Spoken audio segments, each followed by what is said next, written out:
All right, yeah, let's go ahead and get ready. Is everyone ready to talk about episode 4? That was a bit wild. There's lots to break down and discuss. So let's go ahead and begin and jump into episode 4 of campaign 4. Totally nothing much happened.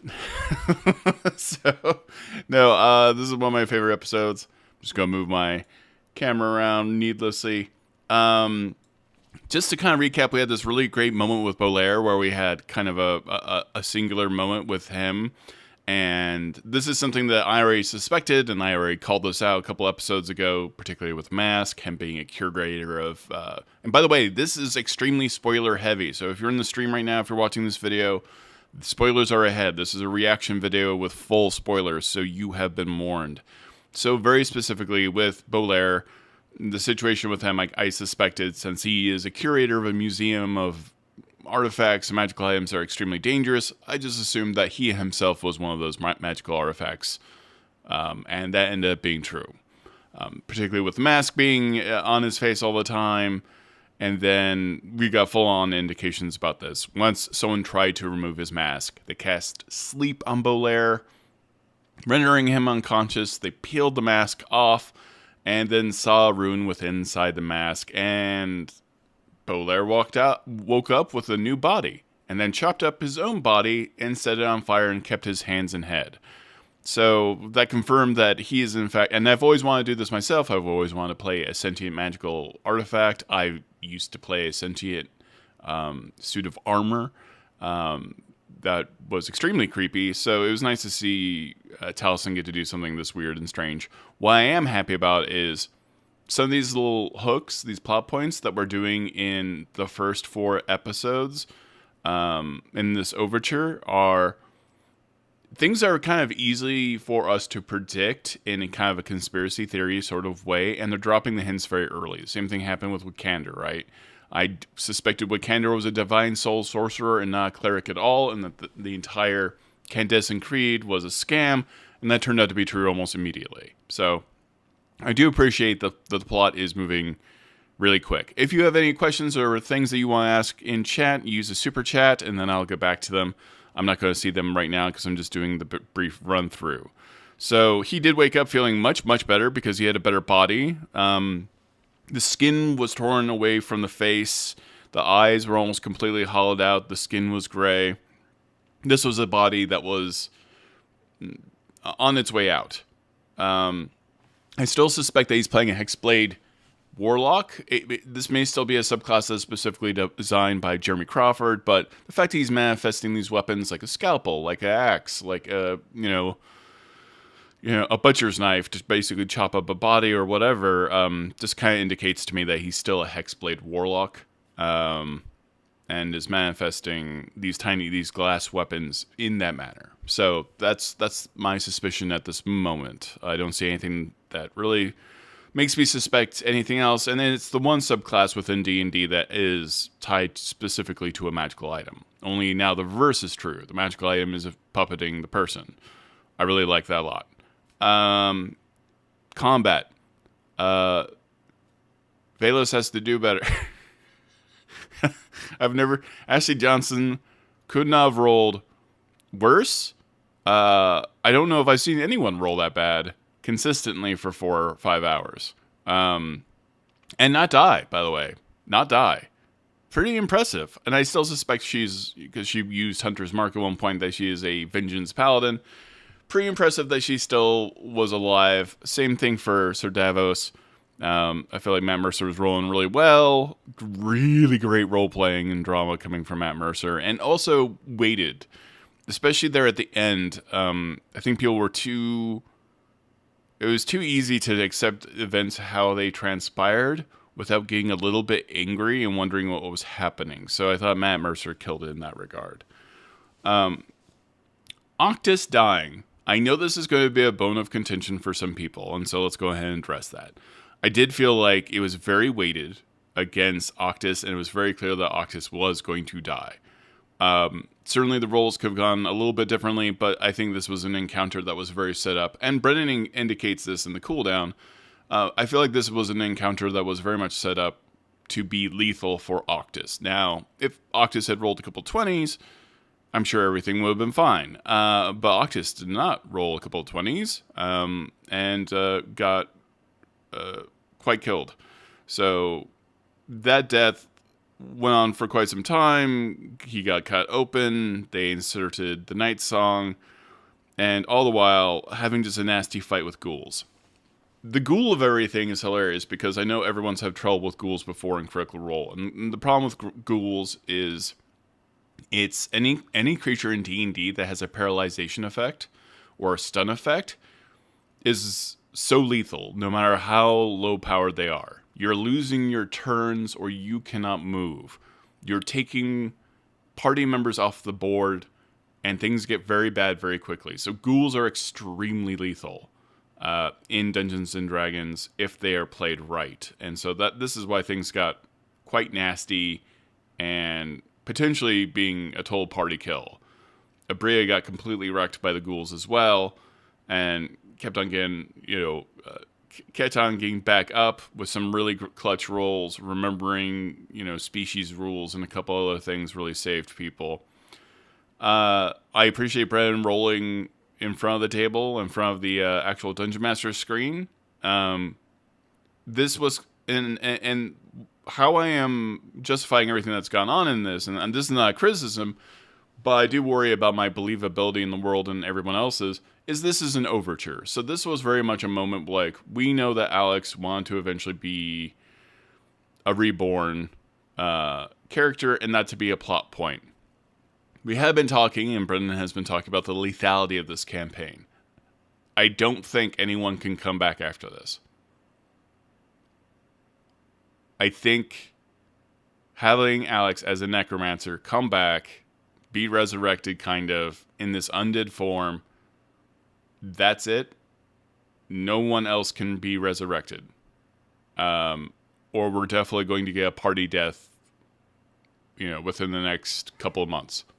That's just my suspicion in general, because we have had this kind of notion of lethality, of there's not even, there's barely even an underworld left. There's no way to go on to the next stage. That means stakes. So maybe we feel good about Alex Ward's character coming back right now. Maybe next game, not next week, but the week after, someone dies, and that's it. It's a very dangerous thing in narratives. It's kind of like, think of all the shows you've seen where someone just barely makes it, and then someone else gets offed. So could be a red herring to the lethality of what is actually happening. I appreciate that we handled what was initially going to be someone's kind of backstory in the game, because that was fun. It was the whole concept of seeing the underworld and him fading and him trying to pull something out of him, and then even his hand, it was like dying for the second time, felt like it was lethal. It was good use of, and another thing that I called from the very, very beginning in a couple of reaction videos is that Marisha, Murray was a divination wizard. Only thing that really made sense, especially once we found out they were a wizard, but the spectacles on the hat, that's a diviner wizard. So nice to see a really cool portent at level 20 being used. But there's a lot to unpack there. So I think the most thing I'm fascinated by is certainly Bolaire. The resurrection is going to be interesting. Having no heart, being clearly undead. Are they going to slowly rot? There's a whole bunch of different questions we don't necessarily have. And they're the first person to ever come back from the dead in theoretically hundreds of years. Because the gods themselves in this world were really stingy with resurrection, or didn't resurrect anybody. So this is something wholly new. So we got an interesting set of characters. We've one character who's come back from the dead, and that's never happened before. We've got one person who is a artifact, and just to recap about what this artifact is that Taliesin Jaffe is playing, it is something that the halflings designed to kill the god of trickery. and they made more than one. So he mentions he has brothers and sisters. Within the halfling coffin, they found fragments of another mask. So we've got multiple devices that are tied to the death of the gods or ways to get into the underworld now in their possession. The Yazi Fang has been up to some really shady stuff. Also manipulating, by the way, Taliesin Jaffe's character this entire time, knowing that they are a living artifact to get more magical items. So we're seeing a lot of people have these very happy-go-lucky views of Fang, and also a lot of really shady, evil stuff that he's done. It does indicate that he is a master manipulator. So I still wonder if he is not the villain of this entire show. Because so many of these people are like, oh, he was the best, and so many of these people are, he was the absolute worst. Other notes, I think, and what I was really happy about with Alex Ward's resurrection was how intense Matt got at the end. He just watched his entire family be murdered, his entire house fall, and to ask him to accept the resurrection of a member of the family who had done this to him would have been ridiculous. So Matt killed it. It was a great note to end on with all his anger and all his rage. I thought that was really, really fantastically done. I feel bad for Ashley Johnson for all the bad roles that happens to us all. Though I do have to say, makes me want to play a paladin. So, but I like seeing that Thiazi is imperfect, pre-manipulative. Everyone's got kind of a different side and story to him, and no one has a consistent story. So that's kind of the show in a nutshell. I can't believe I just kind of boiled down 5 hours of television. Another notable thing is I'm wondering if Matt has some kind of special subclass or magical item that allows him to make a bonus action attack with his gauntlet. I don't believe I had seen that quite before. What other notes did I have?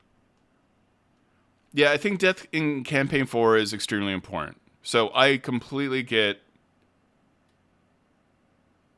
the resurrection of Alex Ward's character. I think the stakes now have to be super high. And there's one rule in this game. And I thought that rule was going to be no resurrections. Or it's if you get resurrected, you die. So I don't know how they're going to play any of this. But I think they do need to set up the lethality, or probably double down on that in another video of like, okay, we had this moment. Now things get rough. Now we start losing people. So, I really enjoyed Matt Mercer's character Davos getting haste put on him. That gave him +2 to dexterity saving throws, +2 AC, extra attack as well. So that was all pretty cool. What else? So I'm curious what happens when we run into other people like Bolaire. So when we we know that Bolaire has brothers and sisters. What side of this struggle are they necessarily on? They were created to kill a trickster god. Well, that god's dead, so they're wandering around the universe up to their own devices, and we don't know what they are going to be, future villains in the game. Did they ally themselves with each other? He doesn't seem to know where the rest of the masks are, so they could be their own little faction manipulating things behind. Yeah, it could be 2-weapon fighting, certainly that could be true when we're talking about Davos. But I really do feel like death has to be extremely important at this point. Great acting by Taliesin for this character. I love the weird. I have a character concept. I'm not going to completely tell people what they are, but it was something a little similar and a little bit darker in terms of a magical artifact possessing a person. Pretty horrifying, ultimately. Great descriptions by Brennan Mulligan. Murray is, I think, we have Marisha Ray to make things funny. because we need those moments of levity. I really like the buddy cop movie that is Murray and Bolaire. I really don't want them to be separated at any point. I think that's one of my favorite elements in the show. His seriousness and her absolute just weirdness makes me very, very happy. So yeah, I mean, this really does come down to I thought we would be seeing a table split at this point. I can't see a world where. So it's difficult because such intense ties to the city itself. So Bolaire is very tied to the city geographically because of the museum, and Murray's very tied to the city because of the wizarding school. But those two seem like the seekers. They seem like people who are investigating and trying to find the truth. Marisha tends to play characters that are seeking and looking for the truth. So I think they both would be seekers. I think it's hard to tell because I know they want like a nice, healthy mix. So we're going to have to try it's going to be hard to completely figure that out right now. It may be another video that I'm going to create later today where I kind of tackle that, where we think this is all going to drop down into. It would be hard to imagine Alex Ward's character not being a seeker at this point as well, so that's 3. Who would be the 4th seeker in this scenario?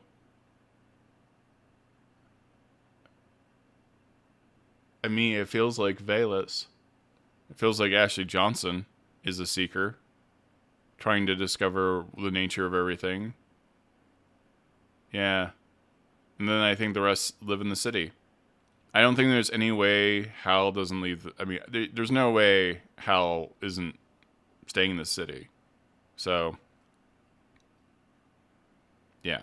And again, remember, this is the prologue. So this is like, some of this, you're seeing characters' backstory that you might have never seen before in 4 episodes. And that's why I think death is really still going to matter and be quite brutal. After this, the gauntlet is thrown down.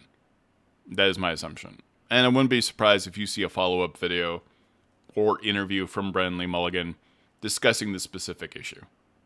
So, yeah, I think Octus has to get the hell out of town. I mean,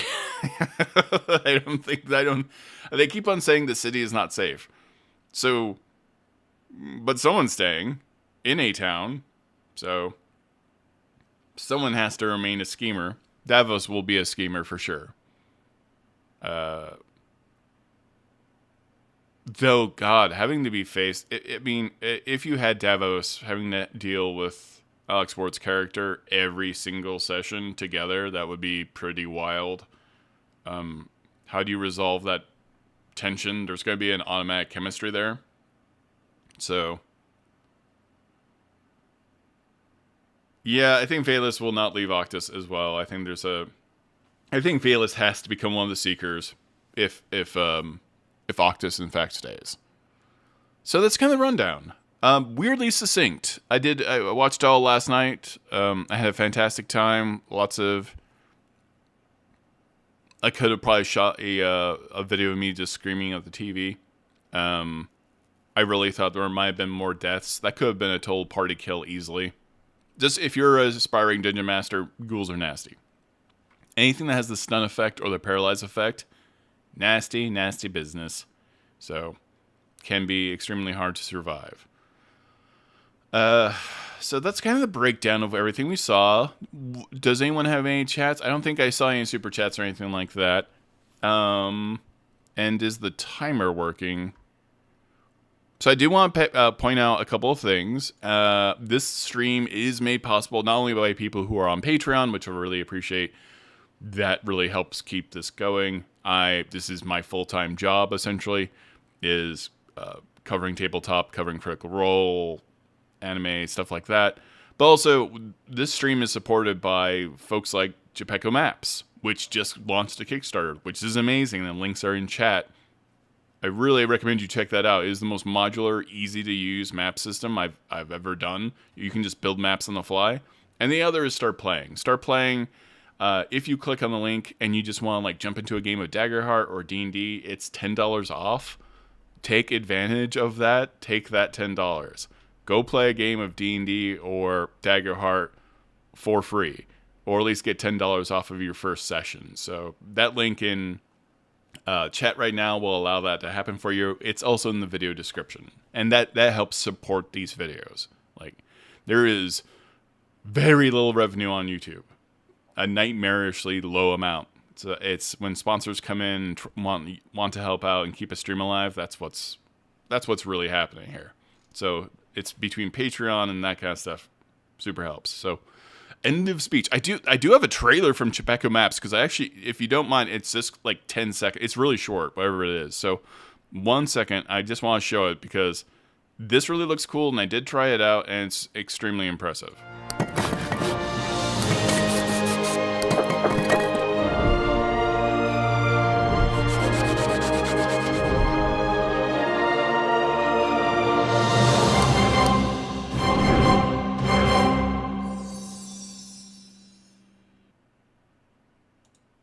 Yeah, so that's really cool, actually.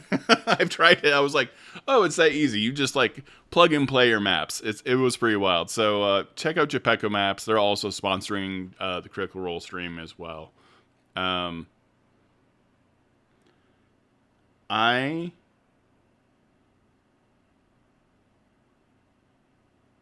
If they do what? We don't need fans like that? Oh. You know what? It could, though. It's fine. It'd be fascinating. Like, listen, some people gravitate towards the Sith, and some people gravitate towards the Jedi. And it'd be fascinating to only watch one table, frankly, and then not know the other side of the story would be pretty wild. But I am interested in how that split goes. I think it'll be more fun to watch the entire show.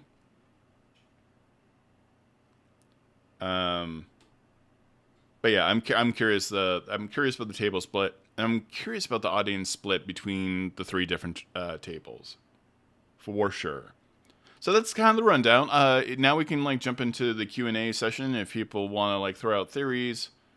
Tag me in chat, and we can talk a little bit more about the stuff from this episode and kind of conjectures from everything else. Oh, thank you so much for the super chat. You're very welcome. Yeah, I fell in love with the show so much. I kind of, and there's enough to unpack here in kind of a conspiracy way. So a big thank you to Adam Malone for doing the super chat just now. They said, thank you for hosting the show for us to come together at. Yeah, it's a show. There's so much going on in the show. You have plenty to talk about, which is super fun. See, this isn't completely clear in terms of how they're going to lay out these sessions. They could easily jump from table to table, if they wanted to. We don't know. Oh, we got another super chat from Louis Carlo. It's not showing me the full name.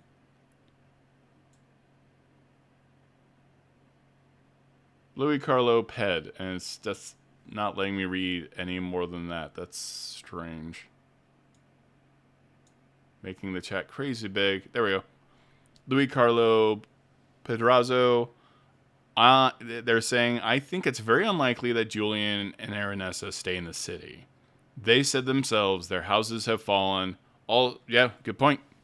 Also, Bolaire has no reason at all to stay or to Bolaire has no reason to leave the city. His life has not been compromised. That's true. That's fair. He may not be a seeker. Interesting. See, that's why it's kind of like all bets are off a little bit on some of this, in terms of how they going to move this a little bit. There we go.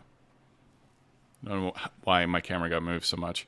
It is a very good point. Like, these houses have been destroyed, and now they have no reasons. So do they become the Seekers? I kind of love that we don't know.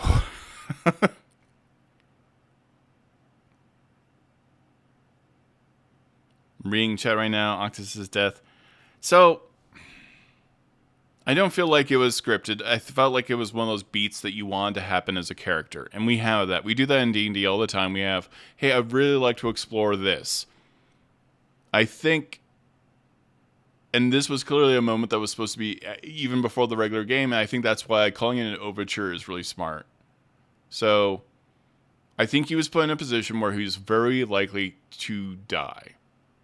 That was 100%. I think it was also very likely he was going to come back. So is that scripted? I don't know. I mean, the roles, there are good enough roles in there, but that's not something we're going to see again. Right? So, I think death is death after these 4 episodes.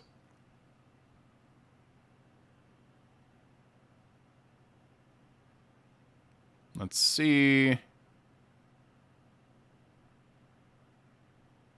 I'm reading.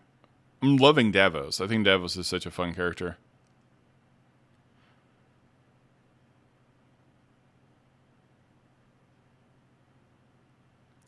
Yeah, it's interesting. Flanking doesn't exist in D&D anymore that I'm aware of. It's just one of those kind of carryovers from other previous systems.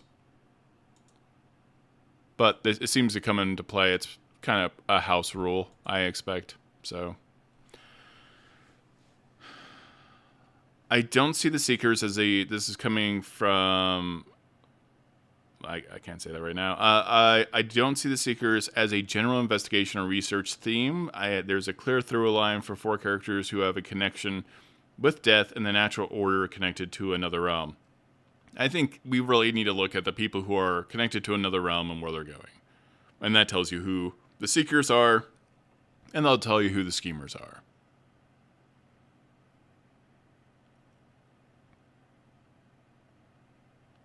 Yeah, the fact that there were... Okay, so that's something I didn't really delve into a lot in my breakdown right now, and that's something we should absolutely talk about, is there's a war in the underworld.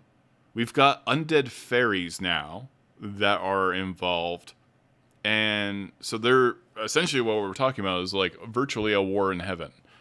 And Alex Ward's character, Octus, saw a lot of glimpses and flashes of everything that is, in fact, actually going on.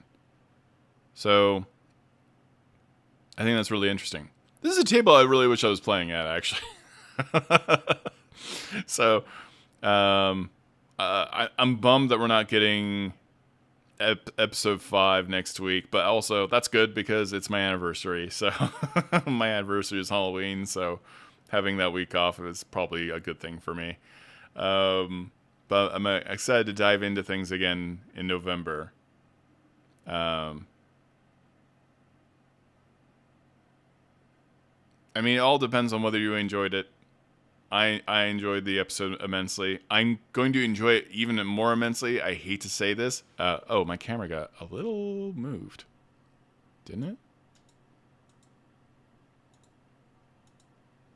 One second. What am I moving? Bizarre.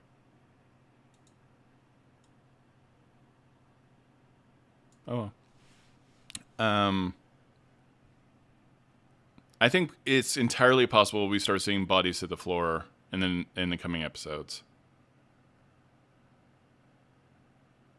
It was yeah,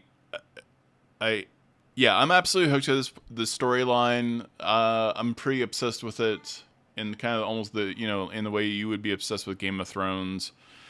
There's a lot to unpack here. There's a lot of really fantastic lore. I think this is obviously going to become a book later that you can use in your D&D games or any game like Daggerheart. I think that's the level of complexity that Brennan is coming at this. And I think Brennan signed on to do this in the first place as Dungeon Master so he could create his own world and so he could create a book that was complex enough and interesting enough that it would be worth his time, right? So I think the Brennan Lee Mulligan of all of this is he's not just he's trying to create a really fun table for his friends and these players and everything else.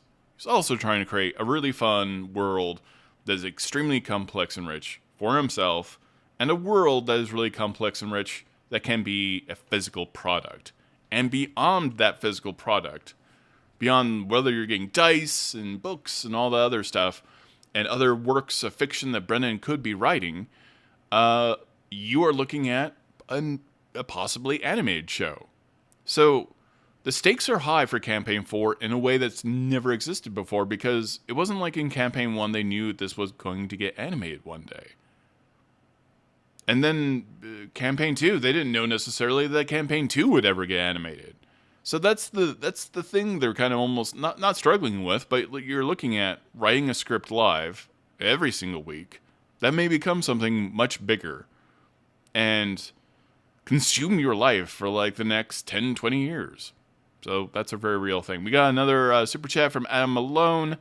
If he's dead, how can he mechanically still attune to magical items? If the dead can others do so with soulless objects? Specifically, Adam, who are you speaking about?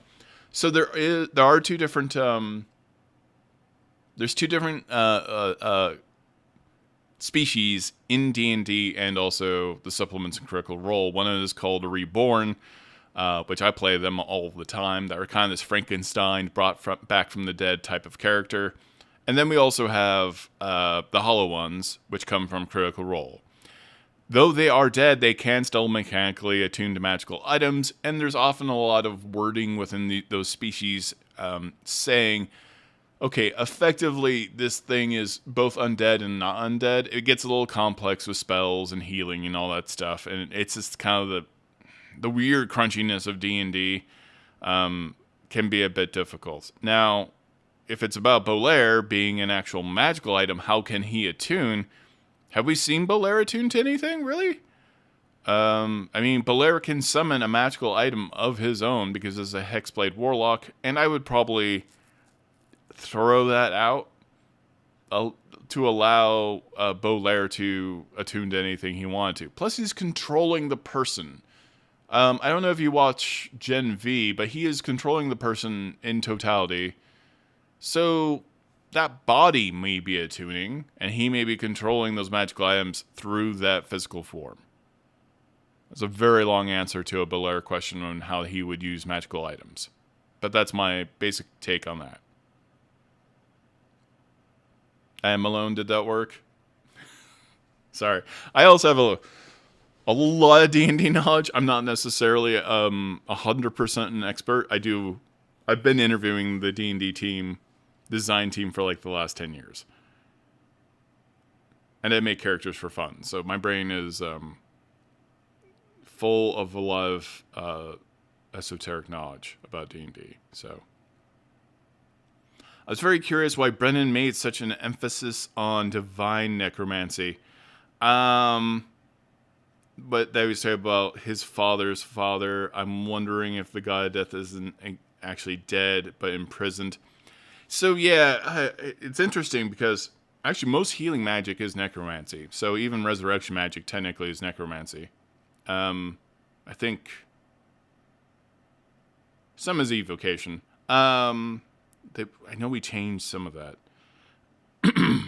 So I think it was important to say necromancy, but not from a necromancer, as in some type of divine source, some type of divine energy led to him being resurrected, and that implies this device that did it, possibly, the elf song, is divine in nature, which we know it is.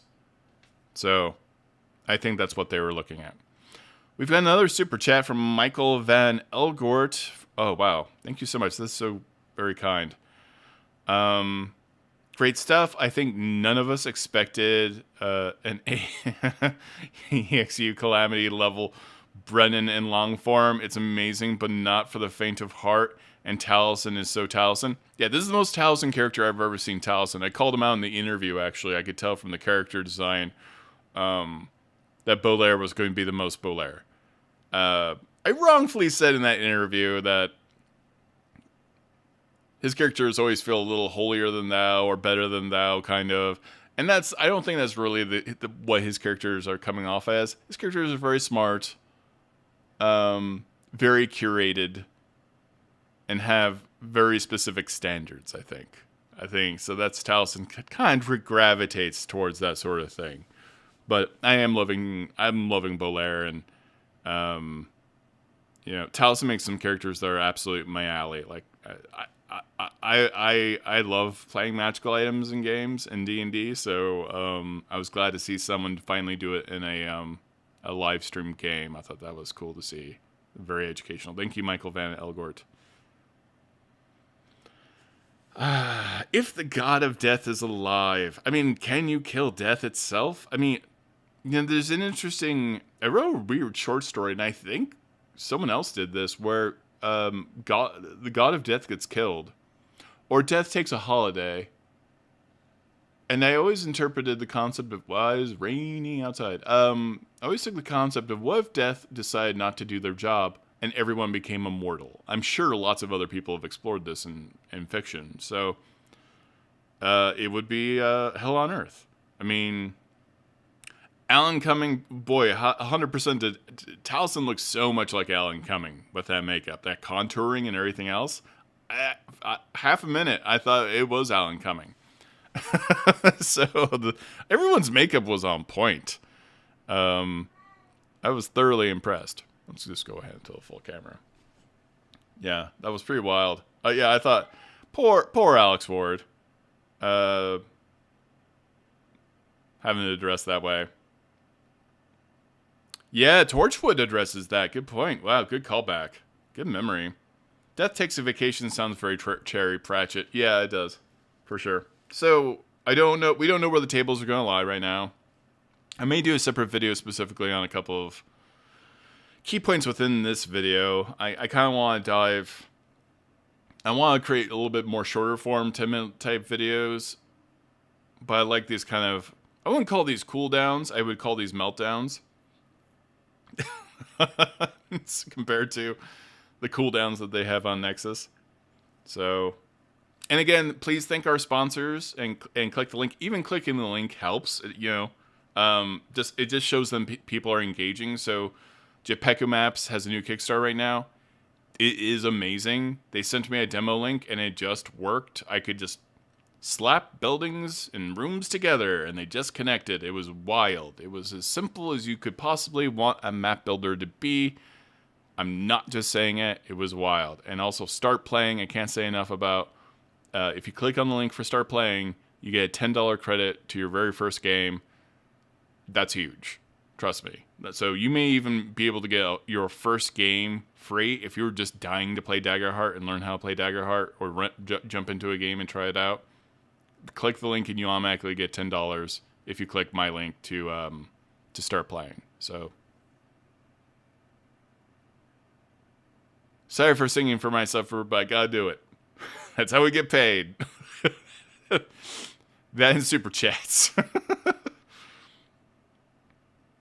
Joe Black is a great movie. It's long. But yeah, I really like Joe Black. I always thought that was a really fun movie. I think Bolaire was part of the weapons that were against the Trickster God. I think if you were fighting a Trickster God, all of the halflings might have been... All the masks may have been weapons to kill that Trickster God. It might not have just been him. So I think it would have been a very kind of different kettle of fish. Looking through chat right now. Yeah. We really are seeing a darker side of Thiazi. I don't think we've seen the last of Thiazi. I'm sorry. I still think he's the villain.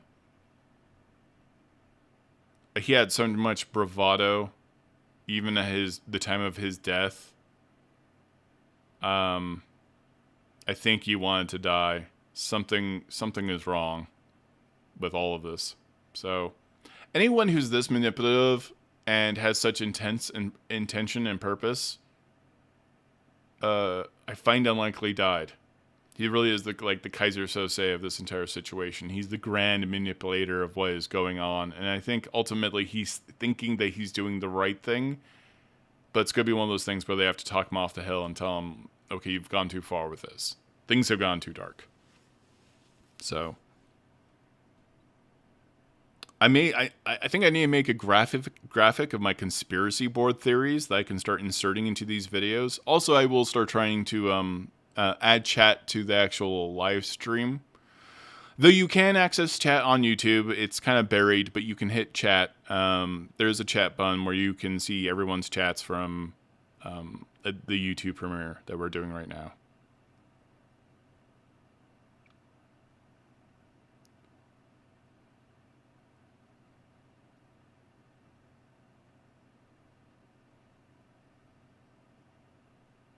Yeah, I really like the concept of the halflings using theater to trap and kill a trickster god. Made perfect sense.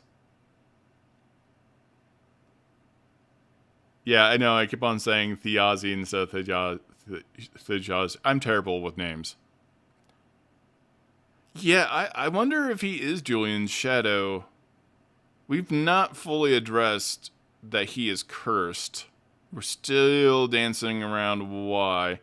The fact that there are that many undead behind the veil is also creepy. I love the imagery of walking into a room filled with glass and all of the undead being behind it, behind the veil, trying to press in. Great imagery from Brennan Mulligan on that. That was really fun.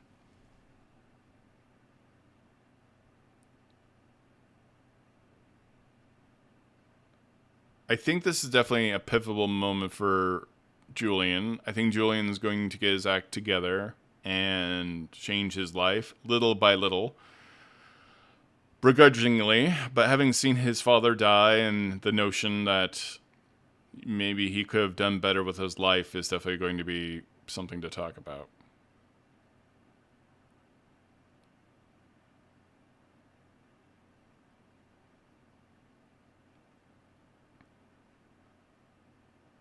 See, this is what I like about this show. There is the Z. So I was saying it right. Great. I can't believe I've watched this many hours of Critical Role and I still have trouble with certain words. But I've always had trouble. I also have a minor speech impediment that I've had to go to speech therapy for, so sometimes that comes into play.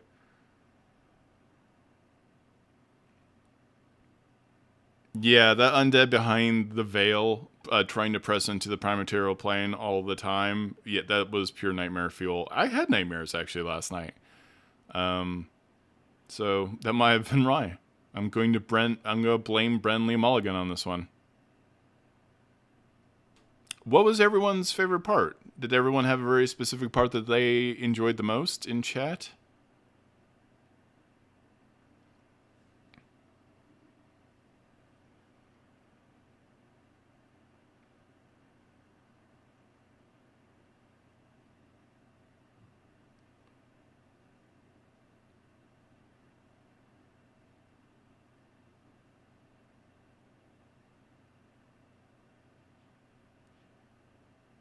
I do see Julien needing to leave the city. I just don't know if he's going to be a seeker. But I think they're changing things up quite a bit.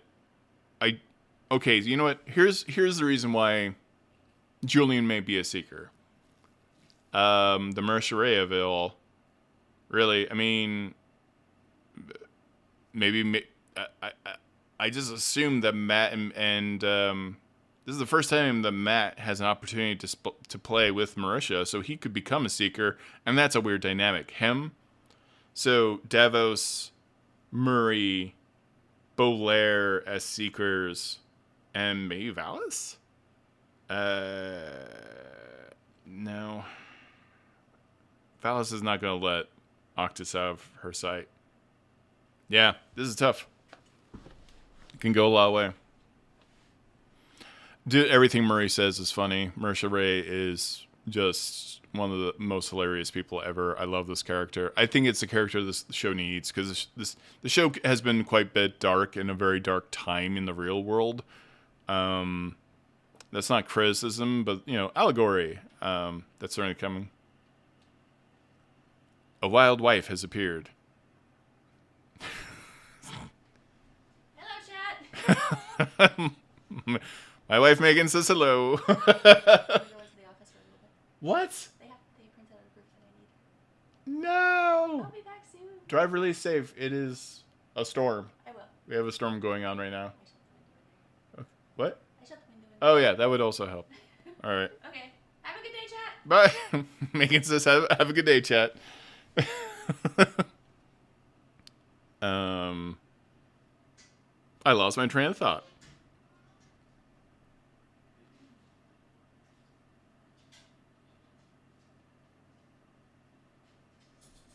Yes, for those that didn't know who are tuning in, it is our 10th anniversary on Halloween. So we're really excited. And we need a vacation. A relatively cheap vacation, all things considered. So. Yeah, Matt didn't pull any punches when it came to his anger, and he didn't just lay down and be okay with Octus. So that was a lot of trust at the table, and I'm really glad that Matt swung in that direction so incredibly hard. So if you want MVP actors for this show, I would say honestly Matt killed it. And then my second or equally favorite is Taliesin, just killing it as Bolaire. And Marisha playing Murray. So effing funny. I just couldn't handle it. So lots of great acting on both tables. Yeah, you know what? It's a good cliffhanger not knowing what the next two tables are going to be. I think. Yeah, I think it's fine.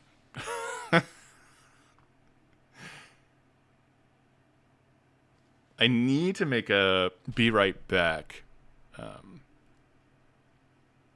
thing at some point.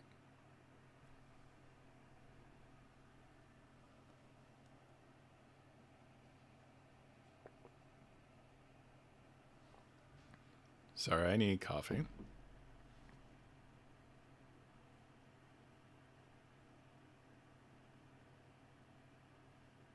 All right.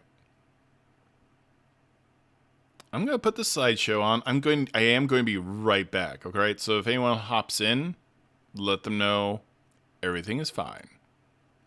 So I'll be right back.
I definitely need to get a proper I'll be right back stream graphic in the future, for sure.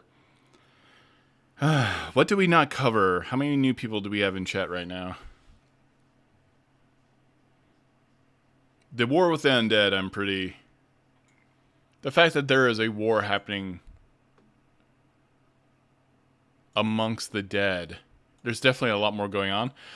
Okay, so here is a theory that I had that I didn't really kind of address. I was wondering if the Seekers might suddenly become all dead. So that almost looked like a total party kill, and I was wondering if they all die, is one of the tables in the underworld? Is that what happens? I wasn't sure. Because that would have been pretty wild to have like a Seeker's table be in the underworld permanently because they all died. And then have communication be possible between the artifacts that they had amassed, like the halfling's coffin, the elf song. So that's just one of my suspicions. So now we have, because I once ran a game where a group was in the Feywild and a group was in the Shadowfell, and they had to work with each other. And both are reflections of the real world.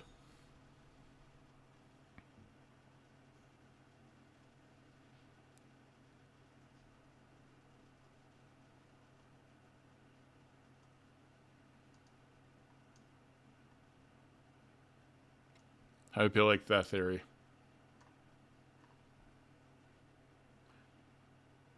Yeah, hopping down the coffin portal, I think, is pretty likely. I think you don't introduce a portal to another world without actually literally jumping into it.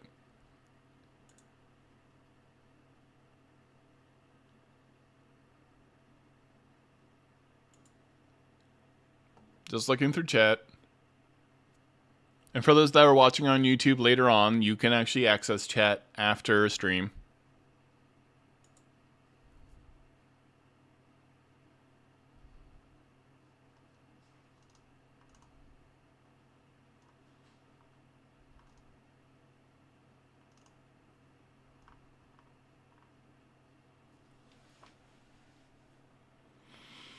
Yeah, I don't know. I really thought that's where I was going. I thought it was going to be a total party kill, especially in the darkness of the Davos estate and how things were going. I thought everyone was going to die, and everyone was going to be part of that underworld. But that was my suspicion.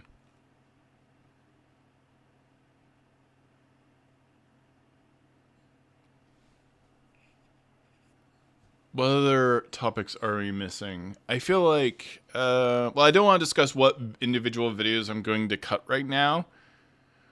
I think little short reaction videos and breakdowns of what I think are happening, I guess, for one or two videos today. I do need to, that means capturing a little bit of the show, and it becomes very kind of difficult without having a professional editor also helping me. Oh yeah, using Entangle to not get grappled was wild. What a smart use of Entangle. That was pretty dope. That was clutch. I thought that was amazing. Choosing to fail your save.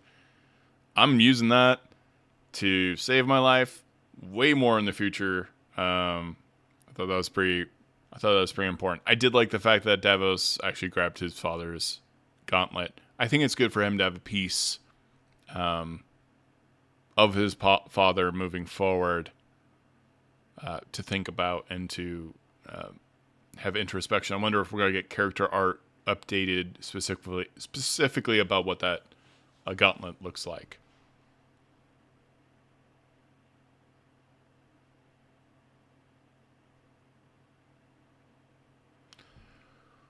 Yeah, the gauntlets are very important to the family. I don't know. I mean, some type of legacy artifact. It's something that means a lot to them. I mean, what if one of those gauntlets was tied to everything that's going on? Be interesting. So Dave Hodgson's I think Julien, Octus, and Thaisha and Vaelus are headed to go to the caravan, possibly. Do you have a live chat? So I don't know how to actually do this. I do want to do a live chat for Critical Role while Critical Role is happening. I don't know the appropriate way to be doing that. I feel like it has to be on YouTube. I could just have a static graphic so it's not distracting. But I'm happy to do that every time Critical Role is on, because I feel like we're building a little bit of a community over here. If that's something everyone's interested in. I'm more than happy to do it. I just have to figure out a little bit of the structure of it and what would not be annoying. So I think probably a static graphic of some kind. Or I have someone animate kind of a graphic that we can put up that's like a little lo-fi beats kind of thing that's constantly on loop. That's potentially something else that I could work on.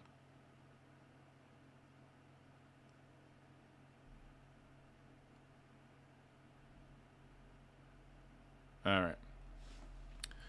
I am going to jump back in one more second again. If you don't mind, this will only take a minute. I appreciate you. It will take about 5 minutes. So warn everybody in chat. 5-minute warning. I will be right back. Thank you. Yeah, I really need that static graphic. I know. I'm very aware. But you get to check out my cool background.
All right, I'm back.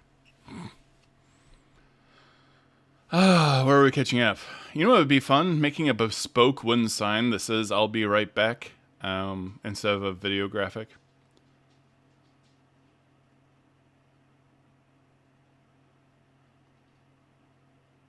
I am ready for more Wakander and Tyranny. Oh my god, that relationship is so funny. Just looking through chat.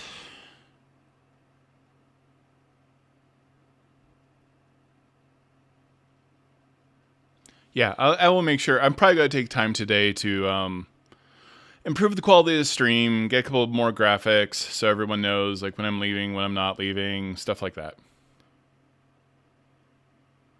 Yeah, Matt did a fantastic job in this episode.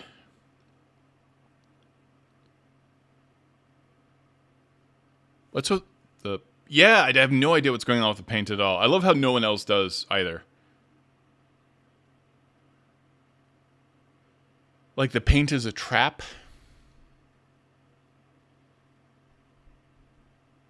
Yeah, it's a little bizarre. Not quite sure what's going on there.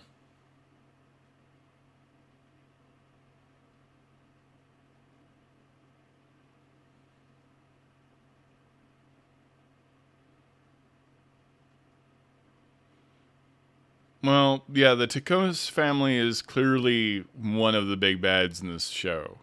They're wielding such dark magic, and they are so ruthless and evil. Thank you. I do think it's a cool office.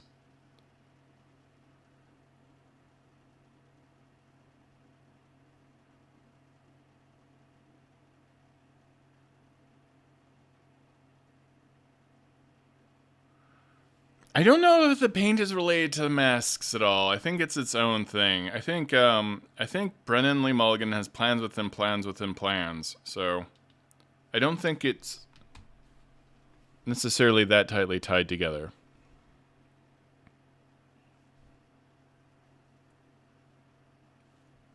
If it was Jester's paint, it'd just be dicks everywhere.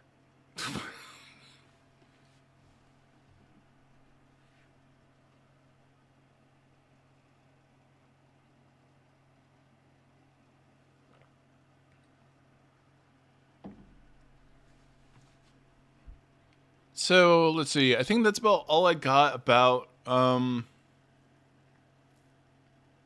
probably going to rewatch this episode again, which I know is madness, but I'm going to do it. But it was a really fantastic episode. What have we gotten? 20 hours of television in 4 weeks of Critical Role. It's a little intense. I think I'm curious more about Luis Carazo. A couple of people are a little quieter. I'm eager to hear their characters and a little bit more about their backstories. Robbie, Daymond as well, I want to know more about. Hello, just came in. You think Revenant is the reborn race? So I forget what it's called. I thought they were called Hollow Men, and maybe I'm getting that wrong. So Critical Role has a version of the Unborn. I mean the Reborn. So Reborn are actually in Van Richten's guide to Ravenloft as a playable lineage. And that is basically your Frankenstein character, a character that came back from the dead. You have kind of additional ability checks that you can make and stuff like that. Now, the Revenant, I believe it's Revenant, I guess, in Critical Role, has unfinished business and things of that nature. They're essentially kind of the same theme that you're looking for when you're doing undeath. So, yeah, Laudna was a hollow one as well. So this isn't something new to the world of Critical Role, and certainly not anything new to the world of D&D. I think I play Reborn more than I play any other species in D&D, because I'm creepy that way. Wick is in so much trouble. Wick doesn't know anything about the real world. He's gonna get the crap kicked out of him in a tavern brawl. He's gonna get too drunk somewhere. He's gonna get mugged. It's gonna get rough for him. Wikander's gonna get the living crap kicked out of him. I mean, we just all know it, right? There's no way, and it's gonna be so funny to play. This rich kid, this top 1% cultist,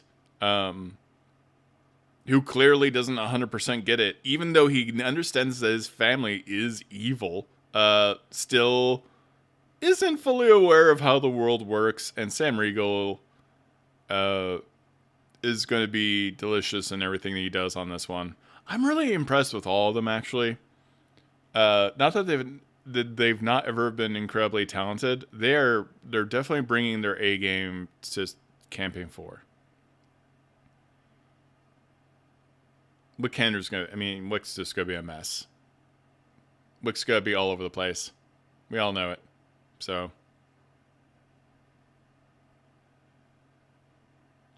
I need to start doing more stuff in this stream that we can just like hang out and chill, and play games or something, or play Demio, D&D while we talk about Critical Role theories to chill. I've actually been meaning to start doing interviews while I'm playing Dungeons and Dragons Demio. It's this kind of tabletop simulator. It's really fun, actually.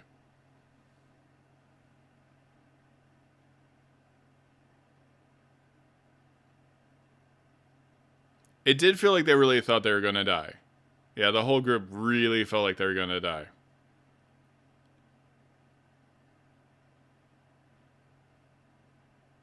Yeah, the singing dogs are pretty creepy. That concept's going to come back to bite them in the ass, literally.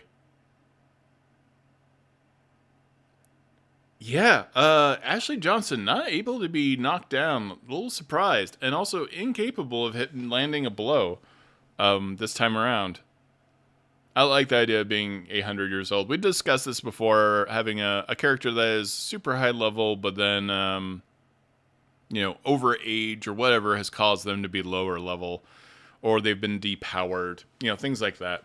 I've had themes like that before to make those justified.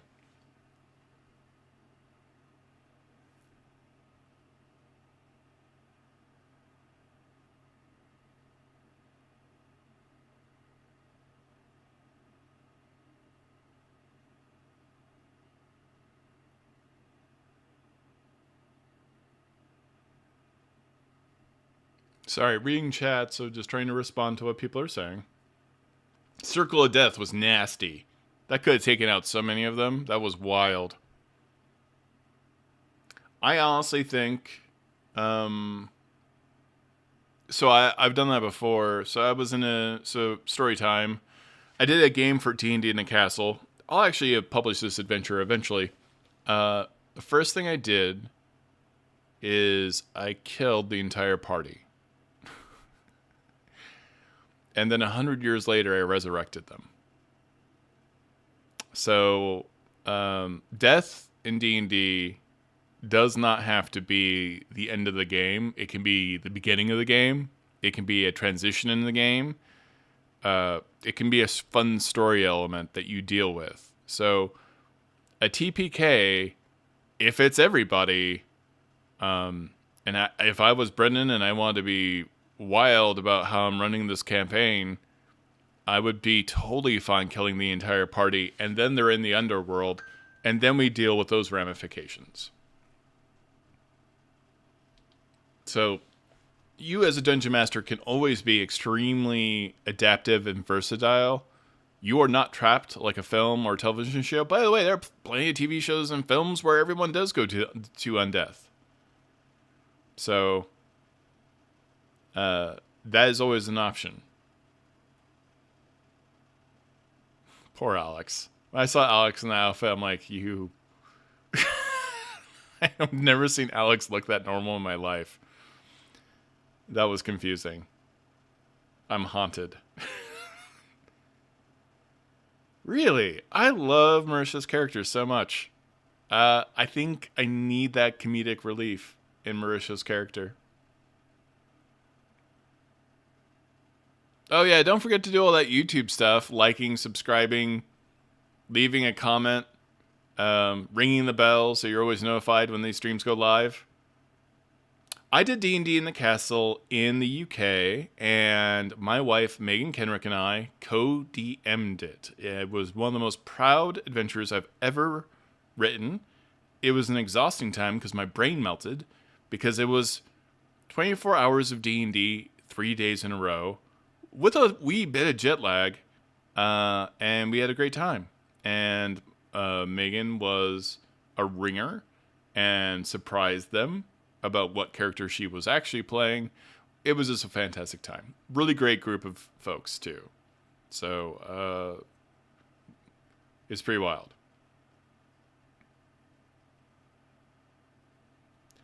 I don't know. Maybe Normie Alex Ward is out there. Like Slender Man. It is concerning. I don't like Normie Alex Ward. No. It was very upsetting. Have I been to D&D in the castle as a player? I have. They actually invited me out when I got laid off, which was insanely kind, to gather content. And so they actually flew me out. I was able to get a lot of interviews with different D&D players and players. Get footage of people playing D&D. And to be honest, after the layoff, they're one of the first people to give me a break during a really upsetting time. And that was a weird experience because everyone knew who I was and everyone knew I just got laid off. It's been a weird year. I'm not going to lie. And it's, but that was very kind of them. So, another kindness is able to shoot a lot of content. There's a really cool show about to come out with Deborah and Wall and the Dungeon Dudes. I recommend you check that out.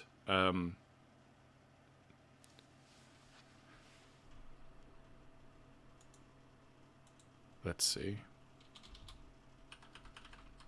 I've got a lot of interview content about to come out with Deborah and Wall, with the Dungeon Dudes, a bunch of other stuff. So there is a Tales of Wood Creek Kickstarter, not Kickstarter, but show that is about to begin. That should be really a lot of fun.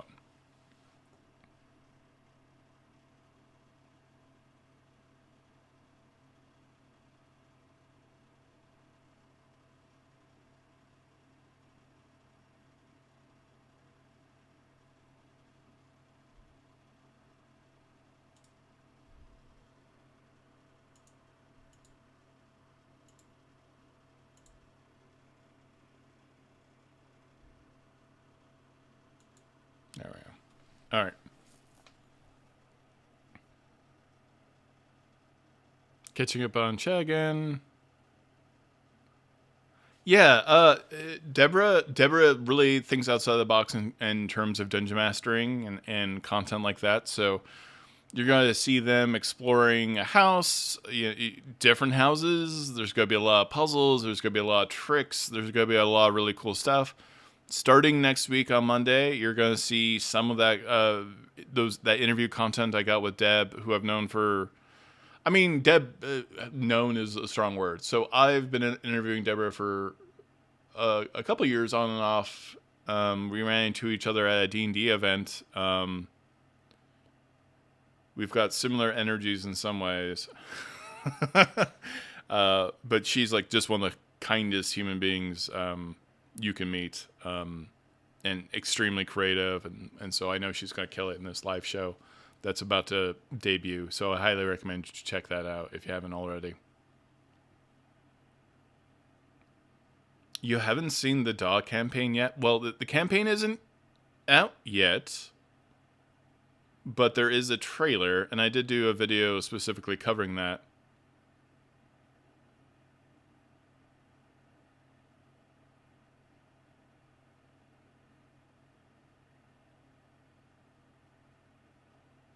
Yeah, I wish I could do things a little bit more on the fly here, where I could just show you a trailer. To something live and not have a mistake. I'll get a better, more complex setup so we can kind of like go on a tour of what's actually going on out there right now. Yeah, there was kind of a pseudo session 0 I was actually a part of. Yes, I was a gangster in Toronto. That did happen. It starts Halloween. That is correct.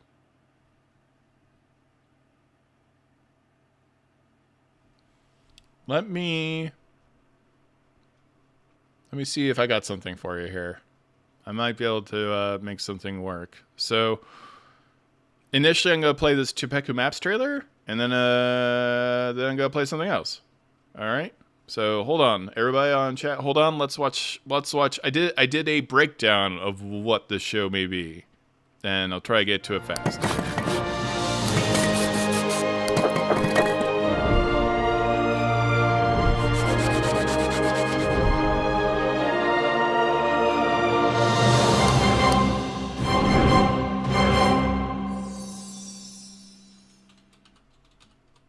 Still here. Oh no. I think I lost it. You can still hear me though, right? Yeah. I'm gonna have to go hunting for this.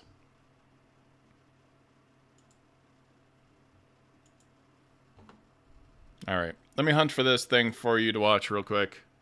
It's pretty cool. I do want to highly recommend. They were kind enough to also have it come out. No,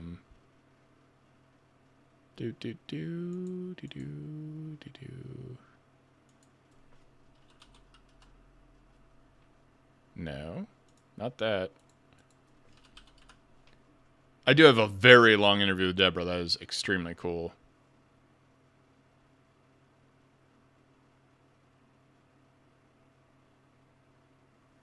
Let's see. Wow, I've been making a lot of content. Not to humble brag, but this is a lot of videos to look through.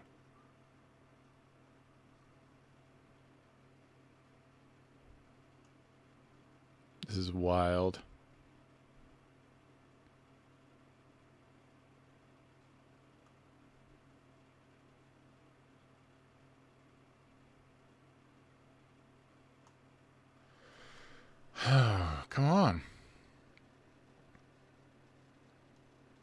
Am I really bad at naming conventions? What is happening here?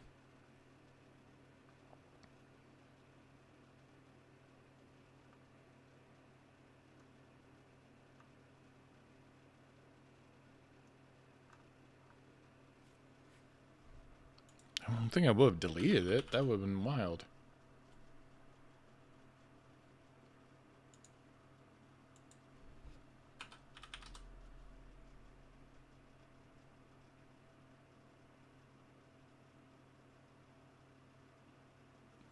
Thank you for bearing with me as I'm trying to find this file. I find this utterly amazing that I can't. It was a breaking news event type of thing, so I think that's part of the issue. So I might have not labeled it smartly.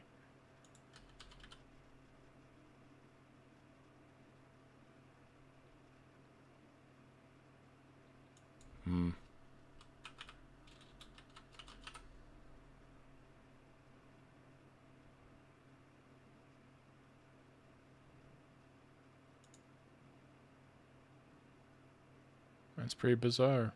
Okay, well.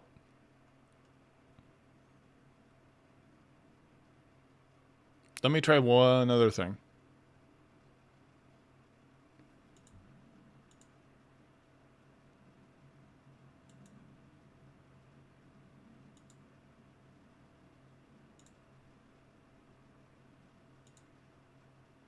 I can just drop my coverage of it in chat. And then, like I said, we'll have a bunch of interviews with the dungeon dudes and everyone involved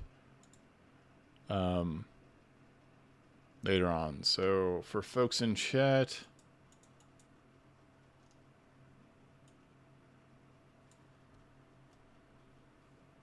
pop in. There you go. There's like, wow, we got a lot of chat going on. Okay. I think one of my video streams is actually trying to catch up.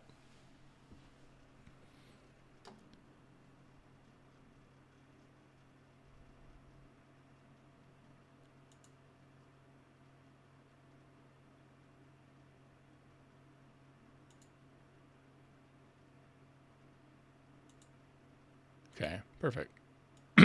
Anyways, there's the link.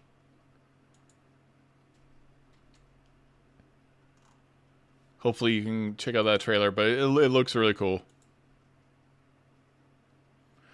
Yeah, I was sick. I was really sick. Full disclosure, I got so I've been traveling so much. I got a cold twice. I got a respiratory infection, and I also hurt myself while traveling, jamming my toe into a step I didn't see. I am a klutz, and it cracked my toe in a weird way. And we didn't do X-rays. Probably super strained ligaments. The knuckle on my toe was not the right shape. Probably much too much information, but not anything you like to have happen when you're unemployed, because I can't do this job when I'm sick or have a cold, or it's very difficult. And on top of that, being in pain, I actually missed a shoot because I couldn't walk. So that's all terrifying. You don't get sick days when you're unemployed. So yeah, I don't know. Oh, I can't comment on anything having to do with Project Sigil in any way. But I'm surprised so many people are still in chat after our little breakdown of Critical Role. Do these Critical Role streams need an after party? Is that what we're looking at? 247 is a lot of people. Like I said, a couple of things I thought about having is I am looking at, so if I have guests on the show, I do need to earn more money on streams, and that's just the reality, because I want to at least hopefully try to pay people to be on the stream. But it would be nice to have other people come on the live show and talk about their opinions of the show, or we have guest stars from the actual cast on the show would be really fun the next day. Or we do silly stuff like play a video game and talk about the show that's D&D related, or Critical Role themed. So, like Dispatch is out. Dispatch is hard to talk during, but I'm really excited for Dispatch. That's very kind.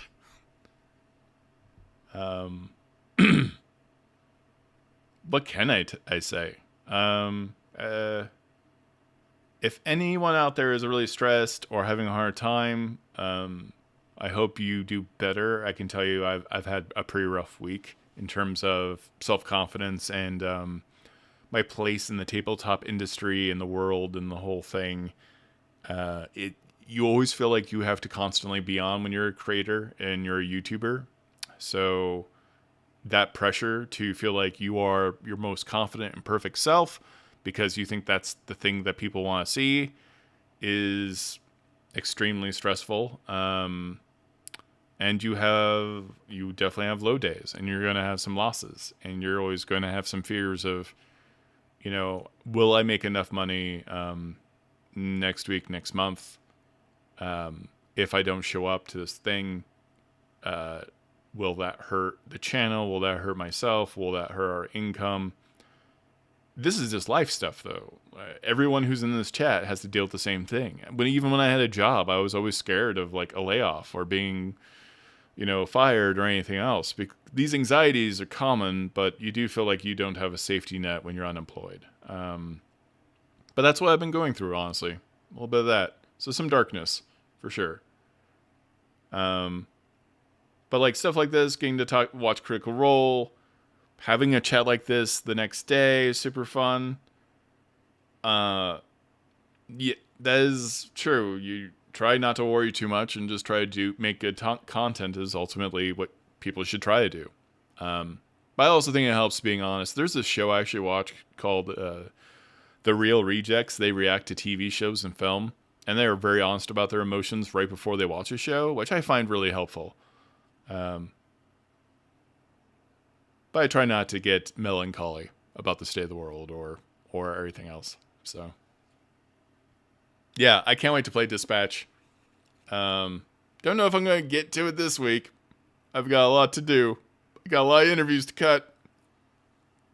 A lot of emails to send, all that stuff. We do have some exciting content coming out.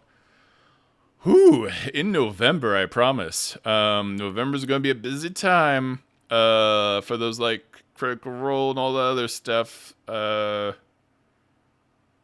And having these consistent shows is going to be fun. And yeah, I think we're going to start getting attention on this particular stream because it does have so many concurrent viewers. So it'd be great if I had like a fellow host on once in a while, or we could kind of like break things down and theory craft and stuff. I think that would be fun.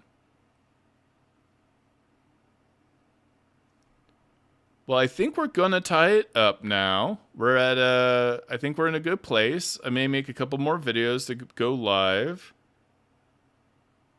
Sending emails is your kryptonite. Oh, it's funny the things that will lock you up as a human being where you just procrastinate. I don't even think procrastination is the word. You lock up as a human being. It's also hard when it's all on you all the time. But yeah, emails can be difficult sometimes to respond. Yeah, I mean, hey, we're all human beings in this channel, I think. Mostly. So we all have the same stuff going on. Kenrick is what my players call my campaign. You must be very mean in your campaign. Because my campaigns are notoriously difficult and overly complex and have a long game that goes on for 3 years. I appreciate all of you. Again, like, subscribe. You know what the biggest thing? Click on the link to start playing. Just click on the link, get that $10 to your next game. Or click on the link also to Geppetto Maps. That's huge. Because when they see that you are clicking on that stuff and that you're engaging, they get more excited about your channel as well. And it helps them out. It's just you giving them a little bit of your time. And even if you can't like afford supporting us on Patreon, reaching out and connecting to those links to people who are kind enough to sponsor these videos is wildly helpful. Can't even begin to tell you. So I appreciate all of you. I hope you have a great weekend. I hope you got some spooky stuff going on because it's Halloween. But thank you guys for showing up every week. That's huge. I would have never suspected this. So I